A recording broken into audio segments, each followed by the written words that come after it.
우리 옆 사람하고 인사 나누시겠어요? 잘 오셨습니다. 사랑합니다.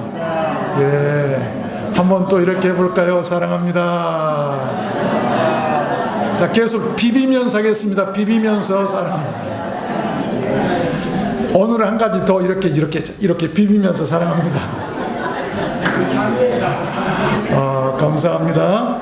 우리 한번 따라서 해보겠습니다. 무너진 성전. 이런 제의 말씀을 증거하겠습니다. 오늘 본문 말씀은 예루살렘 성전이 무너질 것에 대한 예수님의 예언의 말씀입니다. 당시 예루살렘 성전은 46년이나 걸려서 지었던 아주 화려하고 초호화 그런 성전이었습니다. 그런데 예수님은 그 예루살렘 성과 함께 그 성전을 보시고 눈물을 흘리며 우시기까지 하시면서 그것들이 모두 헤쳐지고 처참하게 무너질 것을 말씀하십니다. 오늘 본문 말씀을 다시 한번 읽어보면 예수께서 성전에서 나와서 가실 때에 제자들이 성전 건물을 가리켜 보이려고 나오니 대답하여 가라사대 너희가 이 모든 것을 보지 못하느냐? 내가 진실로 너희에게 이르노니 돌 하나도 돌 위에 남지 않고 무너뜨리우리라. 참 가슴 아픈 말씀이죠. 주님의 그 예언은 서기 70년에 로마 군대에 의해서 그대로 실현이 됩니다. 로마 총독들의 그 가혹한 수탈과 종교적인 그런 탄압들 때문에 이스라엘의 열심당원들을 중심으로 유대인들을 이렇게 모아서 대규모 저항군을 만들어서 로마에 저항하며 이 반란을 일으키게 돼요. 그 열심당원이라고 하는 것은 로마 지배에 무력으로 저항하면서 신정정치를 수립하려고 했던 유대교 내의 아주 급진적인 그런 과격한 정파입니다. 그들이 66년부터 73년까지 7년간 로마에 저항을 하게 돼요. 그때 진압군으로 로마에서 파견된 그 로마 장군이 있었는데 그 장군의 이름이 디도라고 하죠. 그에 의해서 예루살렘은 포위가 되고 성벽은 무너지고 성전은 불에 타서 잿더미가 되고 맙니다. 예수님께서 하신 말씀대로 그대로 이루어진 거예요. 금으로 된 성전 기물들이 불에 녹아서 성전 벽 그 돌들 사이로 이렇게 스며들게 되었는데 그 금들을 파내기 위해서 로마 병사들이 돌 위에 돌 하나도 남김없이 예수님께서 하신 말씀대로 모두 다 무너뜨리고 파괴해버렸던 거예요. 예수님께서 말씀하신 대로 그대로 된 것 아니겠습니까? 여러분, 그 성전이 얼마나 화려했던지 그 전쟁이 끝난 다음에 전리품으로 디도 장군이 로마에 세운 거대한 건물이 있는데 여러분 사진으로도 많이 보셨을 거예요. 지금도 로마에 가면 있는 콜로세움이라고 하는 이 경기장입니다. 여러분, 아이러니하게도 그 성전이 무너진 그 성전의 약탈물로 로마에다가 건물을 경기장을 지었는데 초대교회 기독교 성도들이 그 경기장에서 사자들에게 밥이 되고 이런 핍박을 당하게 된 것을 볼 수 있어요. 참 아이러니하죠. 얼마나 가슴 아픈 일입니까? 그래서 저는 오늘 말씀을 받들어서 그 자랑스럽고 화려했던 예루살렘 성이나 그 성전이 왜 그렇게 비극적으로 파괴되고 무너질 수밖에 없었던가를 여러분께 증거해 드리려고 하는 것입니다. 6월은 호국의 달입니다. 오늘 말씀으로 결코 무너지지 않고 세워질 그런 참된 나라나 교회상을 우리가 회복하고 정립했으면 좋겠습니다. 그래야 세상의 비웃음이나 조롱거리가 되지 않고 존경과 사랑의 대상이 되기 때문이에요. 여러분, 사람도 마찬가지입니다. 사람도 어느 날 어떻게 무너질지 모르는 거예요. 우리를 소원교회와 또한 소원교회와 조국 대한민국이 그렇게 무너지는 나라나 교회가 아니라 세워지는 하나님의 귀한 축복된 나라와 교회가 되었으면 좋겠습니다. 그러면 예루살렘 성과 그 성전이 무너지게 된 그 비극적인 이유가 무엇이었을까요? 첫 번째는 lose peace, 평화를 잃어버렸다. 평화를 루즈했다.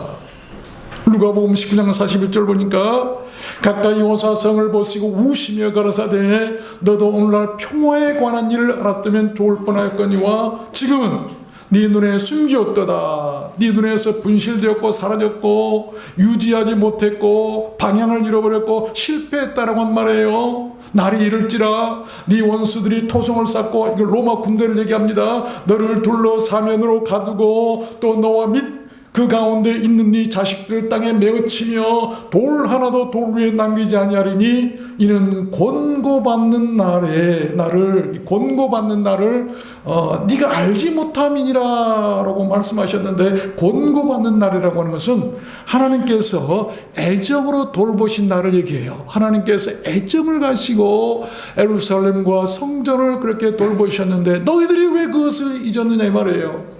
네가 알지 못한다, 은혜를 잊어버렸다라고 하는 그런 말씀입니다. 그처럼 교회나 사회나 나라나 사람이나 가정에 평화가 없으면 그 어떤 크고 화려한 공동체랄지라도 예루살렘 성이나 그 성전처럼 무너지고 멸망할 수밖에 없어요. 교회나 나라나 사람이 알고 지켜야 할 가장 큰 강건이 바로 그 평화라고 하는 것입니다. 평화. 아십시오. 교회도 가정도 사회도 나라도 오직 평화 공동체가 되어야 합니다. 우리들 기독교의 주님은 평화의 왕이시고 하나님의 나라는 평화의 나라입니다.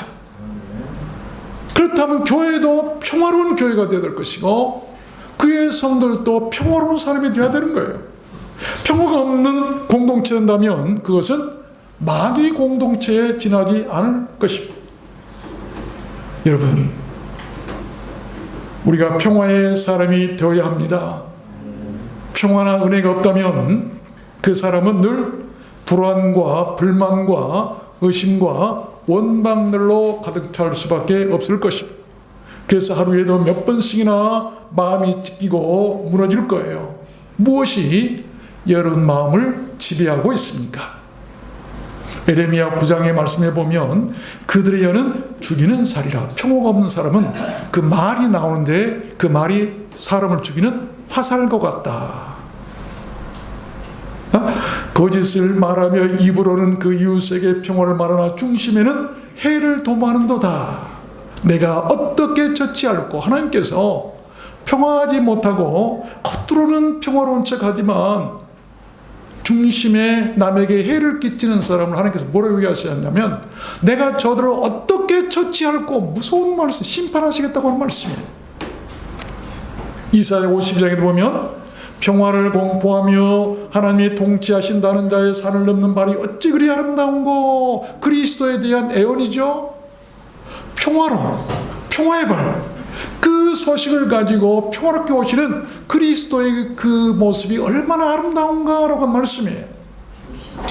이사야 53장에 보면 그가 징계를 받음으로 우리가 평화를 누리고, 여러분 평화를 가지고 오신 주님께서 우리가 평화를 누리도록 하기 위해서 예수님께서 하신 일이 뭐였죠? 징계를 받으시고 채찍에 맞으심으로 우리가 받아야 할 채찍을 대신 받으시고 우리에게 대신 평화를 주셨다는 것입니다.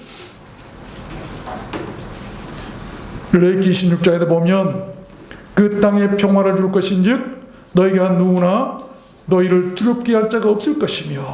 평화로운 사람들은요 누워도 누가 두렵게 할 자가 없어요. 로마서 12장에 보면 할 수 있거든이 너희로서는 모든 사람을 더불어 평화하라. 할 수만 있으면 모든 사람들과 평화하라라고 하는 그런 말씀입니다. 두 번째입니다. 예루살렘 성전이 그렇게 무너지게 된 그 또한 원인은 무엇이었을까요? 두 번째는 secularization, 세속화죠. 좀 어려운 말인데 세속화됐기 때문이다. 마태복음 21장에 보면 예수께서 성전에 들어가서 성전 안에서 매매하는 모든 자를 내어 쫓으시며 돈 바꾸는 자들의 상과 비둘기 파는 자들의 의자를 둘러 엎으시고 저희에게 이르시되 기록된 바 내 집은 기도하는 집이라 일컬음을 받으리라 했거늘 너희는 강도의 굴열 강도의 소굴로 만드는도다 하시니라. 세속화. 이 세속화라고 한 말은 거룩함이나 신성을 잃어버리고 인성이나 세상의 범주에 빠져 타락한 것을 말합니다. 그 타락한 세속화의 주된 요인이 뭐였을까요? 다름 아닌 돈이었어요. 당시 성소에서만 쓰는 성전화폐가 있었어요. 하나님께 드려진 예물을 드릴 때 아무 돈이나 드릴 수가 없었어요. 성전에서만 쓰는 화폐가 있었는데 그것이 세겔이라고 해요. 세겔. 타 지역에서 온 예배자들은 자신의 화폐를 쓸 수 없기 때문에 성전 화폐를 반드시 바꿔서 환전해서 드려야만 했어요. 근데 그때 수수료를 내야 합니다. 근데 그 성전 기득권층의 사람들이 임명한 그들이 수수료를 속여가지고 가난한 자들의 호주머니를 털었던 거예요. 그 모습을 보신 예수님의 눈에 마치 성전이 강도의 소굴과 같더라라고 하신 그런 말씀이에요. 다는 아닙니다만 지금도 일부 교회들이 오늘날도 돈에 너무 미쳐 있어요. 저는 그렇게 표현하고 싶어요. 교회들이 돈에 미쳐 있어요. 돈은 사람을 멋지게도 하지만 반면에 사람을 가장 추하게 만들고 타락하게 하는 것도 여러분 돈이에요. 돈. 디모데전서 3장에서 그래서 이렇게 말씀하죠. 그러므로 감독은 돈을 사랑치 아니하며 주의 종들은 돈을 사랑해서는 안 돼요. 교회도 돈을 사랑해서는 안 되는 거예요. 돈을 사랑함이 일막의 뿌리가 되나니 이것을 사모하는 자들이 미혹을 받아 믿음에서 떠나 많은 근심으로 자기를 찔렀도다. 칼이 되어서 찌른다는 거예요. 말세에 고통하는 때가 이르르니 사람들이 자기를 사랑하며 돈을 사랑하며 말세의 징조가 바로 돈을 사랑한다. 히브리서 13장에도 보면 돈을 사랑치 말고 있는 바를 족한 줄로 알라. 그가 친히 말씀하시기를 내가 과연 너희를 버리지 아니하고 과연 너희를 떠나지 아니하리라. 하나님은 절대 우리를 버리지도 떠나지도 않으실 텐데 왜 그것을 모르고 돈을 그렇게 사랑하고 돈에 미쳤느냐 이 말이에요. 교회가 돈이 없으면 하나님께서 돈이 없다고 교회 문 닫게 하실까요? 아니에요. 하나님이 자기 교회를 사랑하시고 책임지실 거예요. 그런데 왜 그것을 못 믿고 돈에 미치냐 이 말입니다. 야고보서 1장에도 보면 하나님 아버지 앞에서 정결하고 더러움이 없는 경건은 곧 고아와 과부를 그 환난 중에 돌아보고 또 자기를 지켜 세속에 물들지 아니하는 것이니라. 세속화되지 않는 것이다. 이 파르트티란 말이 이 뭐죠? 오염된 것은요 반드시 병을 일으킬 수밖에 없는 거예요. 교회가 오염돼서는 안 돼요. 나뭇가지가 어떤 과일나무의 가지가 병균이 옮으면 그 가지를 빨리 소독을 하든지 약을 치든지 아니면 잘라내든지 해야 다른 가지에 옮겨붙질 않아요. 가만히 두면 나무 전체의 병이 퍼지게 해서 나무를 망치는 거예요. 교회도 마찬가지. 물들지 말아라. 조금 물들기 시작하면 교회가 금방 물드는 거예요. 교회를 잘 지켜야 돼요. 우리 성도들의 마음도 마찬가지예요. 세 번째입니다. 예루살렘 성전이 무너지게 된 그 원인은 또 무엇이었을까요? 세 번째는 자랑거리로 변질되었다. 교회가 자랑거리가 되어버렸다. 참 아픈 것은 지금 여러분 유럽의 그 화려했던 중세 때 예배당들 봐보세요. 지금 뭐하고 있죠? 구경거리, 여행거리, 자랑거리로 전락해버렸어요. 사람들은 없어요. 참 안타까운 것이죠.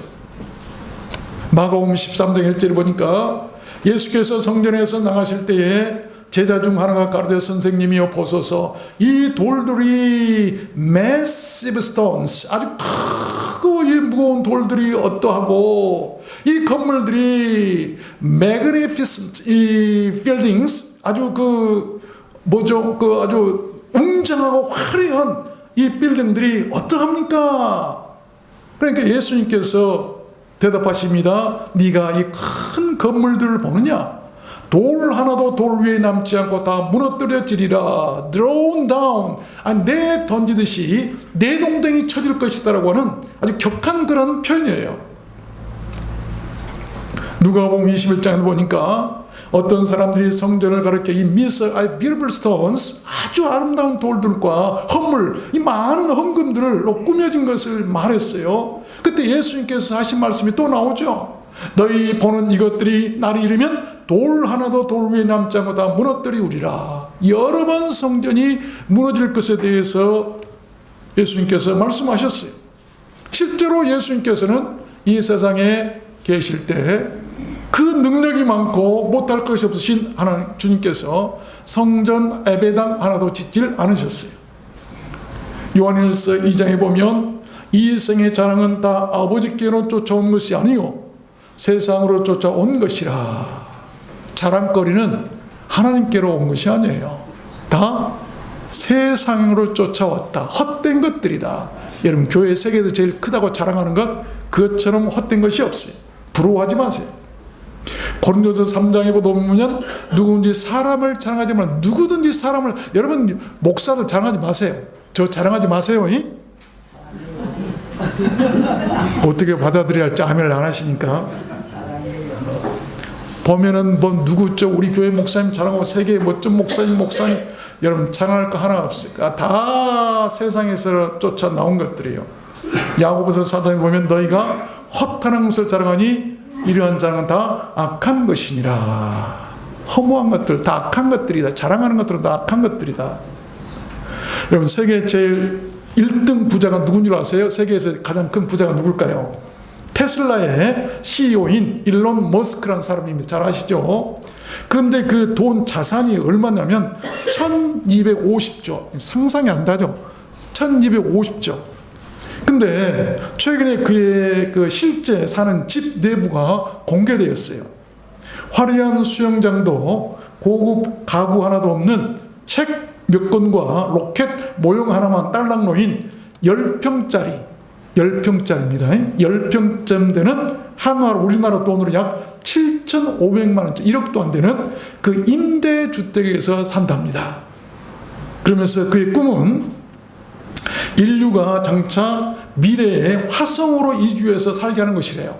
그래서 화성으로 날아갈 로켓 모형 하나만 놓고 살아가는 사람이에요. 그래서 그것을 위해서 대부분의 부동산을 다 처분하고 무주택자로 살기로 선언하고 실제로 그렇게 임대주택, 자기 집도 아니에요. 그마저도 임대주택에 산다는 거예요. 그의 어머니가 이런 댓글을 달았다고 그래요. 아들 집에 갔더니 냉장고에는 거의 먹을 것이 없고 수건도 딱 한 장만 있고 머물 곳이 없어서 집 옆 창고에서 잠을 자고 왔다. 실제 있었던 일이에요.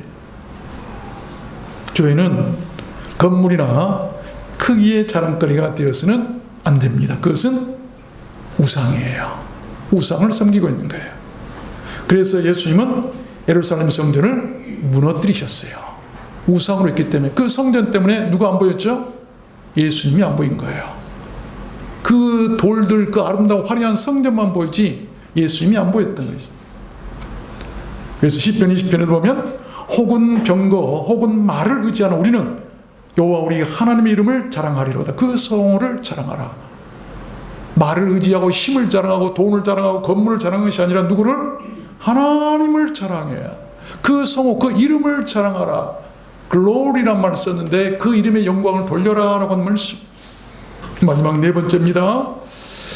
예루살렘 성전이 무너지게 된 그 주된 또 원인은 또 뭘까요? 마지막 네 번째는 wrongdoing, 악행 때문이다. 악행 때문이다.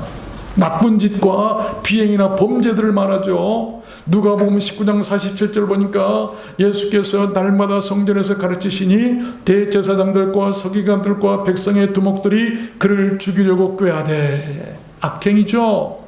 제사장이 누굽니까? 대제사장, 서기관들이 누굽니까? 백성의 두목들이 누굽니까? 높은 사람들 아닙니까?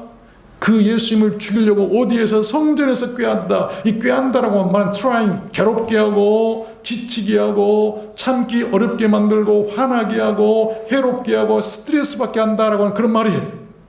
그러한 일은 악행이고 그러한 악행은 살인이에요. 실제로 그들은 성전에서 예수님을 죽이려고 모였고 급기야 가진 방법을 다 동원해서 예수님을 십자가에 죽이잖아요. 여러분, 오직 거룩해야만 할 성전 안에 그러한 기득권자들의 증오와 악행이 있어서 또한 예루살렘 성전이 무너지고 파괴될 수밖에 없었다는 것입니다. 이것이 또 하나의 큰 요인이에요. 사도행전 20장에 보면 바울 사도가 이런 얘기를 합니다. 유대인들이 성전에서 나를 잡아 죽이려 했으나 어디에서요? 서로 사랑하고 서로 용서하고 서로 기뻐하고 감싸줘야 할 그 성전에서 바울 사도를 잡아 죽이려고 하는데, 성전에서 악을 꾀한 이 악행, 그런 악행이 있는 그런 성전들을 하나님이 보고 그냥 계셨을까요? 주님께서 그냥 지나가셨을까요? 요한복음 2장에도 보니까 주의 전을 사모하는 열심이 나를 삼키리라. 주의 전을 사모하는 열심, 질이란 말인데 빗나간 열정을 말하죠. 아주 직업적으로 또한 정치적으로 여기 종교 활동을 하는 그런 열이나 열정을 말해요. 그러니까 교회가 정치에 휩쓸리고 어떤 그런 직업적으로 교회를 이용한다든지 이렇게 해서 뭐 한다면 사업을 한다든지 이런 열정이 성전을 삼켜버렸다, 무너지게 했다 이 말이에요. 그 삼켰다고 하는 컨슘이라는 말도 소멸시키고 파괴시키고 쇠약하게 약하게 만들어버리더라. 하나님의 교회들을 지금 한국 교회가 그 과정에 있어요. 얼마나 많은 교회들이 약해지고 있고 아픔을 겪고 있습니까?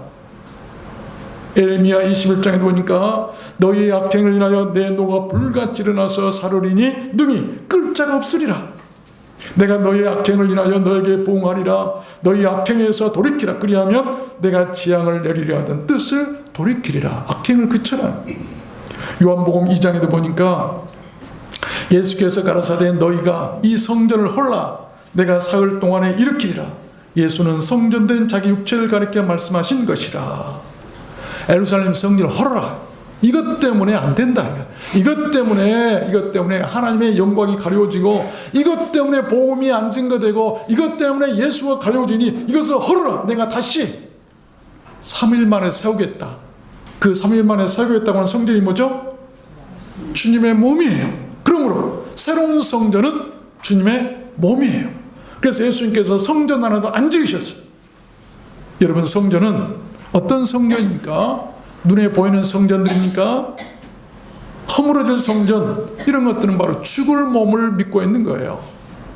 그러나 일으키질 성전, 부활의 몸, 이것이 바로 우리가 구원받고 살아갈 수 있는 성전이에요. 우리의 성전은 예수 그리스도 주님이세요. 그것이 진짜 성전이에요. 이것을 우리가 섬기고 사랑해야 돼요. 말씀을 맺겠습니다. 예루살렘 성전이 무너진 것은 놀라운 반전이었습니다. 유대교라고 하는 한 민족 종교의 탯줄이 끊어지고 기독교가 세계 종교로 탈바꿈하게 된 아주 결정적인 분수령이 되었어요. 여러분, 아이가 태어나면 모태의 탯줄을 끊어야만 삽니다. 하나님의 율법의 탯줄을 끊고 새로운 기독교를, 그 성전을 무너뜨리고 예수 몸, 자신의 몸으로 이렇게 시작하셨던 거예요. 그래서 예수님께서 다시 새롭게 일으키신 새로운 성전, 그 몸이 부활하신 그 날이 주일이었어요. 안식 후 첫날. 그럼 우리는 주일을 지키는 거예요. 이게 진짜 예배고 이게 진짜 성전에 있는 거예요. 성전을 무너뜨림은 또한 새로운 자유와 신앙 해방이었습니다. 이제 하나님을 만나고 예배드리는 곳은 사람이 지은 화려한 건물이 아닌 그리스도의 몸된 교회 공동체인 것을 드러내셨다는 것입니다. 마가복음 14장에서 주님께서 친히 말씀하셨어요. 손으로 지은 이 성전을 내가 헐고 손으로 짓지 아니한 다른 성전을 사흘에 지으리라. 손으로 지은 성전 아니에요. 이건 껍데기들이에요. 다 헐어버리고 이제는, 그래서 예루살렘 성전을 헐으신 거예요. 그리고 자기의 몸, 다른 성전, 그리스도의 몸으로 사흘에 지으셨어요. 부활하신 몸, 영원히 죽지 아니할 성전을 우리에게 주셨다고 하는 것이죠. 우리는 그 성전을 믿어야 되고 그 성전 안에 있어야 되고 그 성전 안에서 우리는 예배 드려야 돼요. 그래서 바울 사도가 자꾸 얘기했던 바울 신학의 핵심 용어였다고 하면 and Christos, in Christ, 그리스도 안에, 그 성전 안에 있으라 이 말이에요. 그 몸 안에 있고 그 믿음 안에 있으라 이 말입니다. 그래야 우리가 구원받고 천국에 간다는 말씀 아니겠어요? 눈에 보이는 것이 무너져야 새로운 것을 여러분 붙잡게 돼요. 형식적이고 외식적인 죽은 성전들은 돌 위에 돌 하나도 남김없이 모두 무너져야 돼요. 그럴 때 참된 영적 성전이 예수 그리스도에게로 나가게 될 수 있다는 것입니다. 율법주의나 형식주의가 무너지는 순간에 그것은 파멸이 아닌 본질을 회복하는 새로운 시작입니다. 믿는 자들은 여러분 모두 하나님의 성전이에요. 그 성전이 평화를 모르고 세속화되고 자랑하고 악행을 행하고 또 성전은 그렇게 무시가 된다면 그런 성전은 무너져서 맛을 잃은 소금처럼 거리에 버려져서 짓밟히고 말 것입니다. 여러분, 예루살렘 성전이 바로 로마 군인들에게 그렇게 짓밟힌 거예요. 다 돌 위에 돌 하나도 남김없이 무너져 버립니다. 나라도 마찬가지입니다. 악행을 그치고 평화를 도모해야 돼요. 나라도 교회도 모두 악행을 그치고 허세나 자랑을 멈춰야 합니다. 세속화에서 벗어나고 평화를 회복해야 돼요. 그래야만이 무너지질 않습니다. 우리 조국 대한민국과 한국교회는 지금 그것이 절대적으로 시급한 상태에 있어요. 누가복음 6장에 보니까 화 있을진저 너희 이제 배부른 자여, 화 있을진저 너희 이제 웃는 자여, 모든 사람이 너희를 칭찬하면 화가 있다. 여러분, 사람이 칭찬하면 그것은 화가 된다는 거예요. 사람들이 교회 칭찬해서는 안 돼요. 누가 칭찬해야 되죠? 하나님이 칭찬해요. 사람 보기 아름다운 성전이 아니라 하나님 보기 아름다운 칭찬받을 만한 성전이 되어야 된다는 것입니다. 노인과 어른의 차이가 있답니다. 노인은 나이 들수록 머리가 커지고 어른은 나이가 들수록 마음이 커지는 사람이래요. 이해가 되십니까? 공감이 가시나요? 나는 노인인가 어른인가 잘 한번 보세요. 노인은 배우려 하지 않고 어른은 어린아이처럼 지금도 배우려 하는 사람이래요. 노인은 가지려고만 하고 어른은 비우고 나눠준답니다. 노인은 나이 들수록 자기 말만 하고 어른은 상대방을 배려한대요. 노인은 자기의 생각과 고집을 버리지 못하고 어른은 상대에게 이해와 아량을 베푼답니다. 노인은 상대를 간섭하기를 좋아하고 지배하려고 하지만 어른은 스스로 절제하면서 알아도 모른 채 해주고 겸손하고 느긋한 사람이랍니다. 여러분은 교회나 또한 가정이나 사회에서 노인이신가요? 아니면 어른이신가요? 나는 노인 같다 생각되시는 분 아무나 한번 해보세요. 노인들 있으시네요.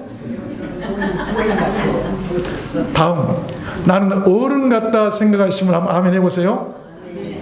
아니 왜 어른이 돼야 돼? 어른. 6월 호국의 달입니다. 교회도 나라도 사회도 가정도 어른이 있을 때 무너지지 않고 평화로워집니다. 우리 들어오는 수원교회는 이 나라에 훌륭한 어른들이 많이 계셨으면 좋겠습니다. 그래서 나라도 교회도 무너지지 않고 잘 세워져 갔으면 좋겠어요. 그런 사람, 그런 교회, 그런 나라들에는 하나님의 칭찬과 축복이 있을 줄로 믿습니다. 여러분도 모두 그렇게 되시기를 주님의 이름으로 축원합니다.